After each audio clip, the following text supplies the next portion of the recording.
বিএনপির vice chairman Abdul Awal Mintu বলেছেন, নির্বাচনে ফেনীর অতীত ইতিহাস সবাই জানে। সুষ্ঠু নির্বাচন হলে ইনশাআল্লাহ এখানে বিএনপি জয়লাভ করবে। আমাদের দলের নেত্রীও নির্বাচন করবেন, তিনি এখন সুস্থ আছেন। নির্বাচন নিয়ে ফেনীতে কোনো চিন্তা নেই।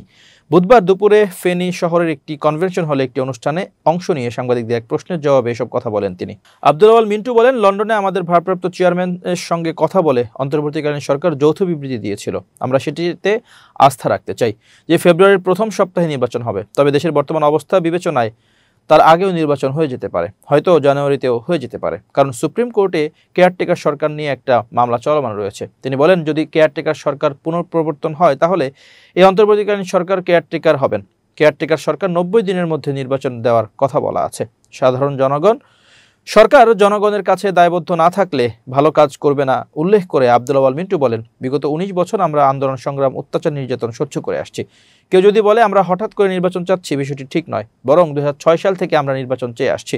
একটি দেশের সরকার যদি জনগণের কাছে দায়বদ্ধ না থাকেন তাহলে তারা কখনো ভালো কাজ করবে না।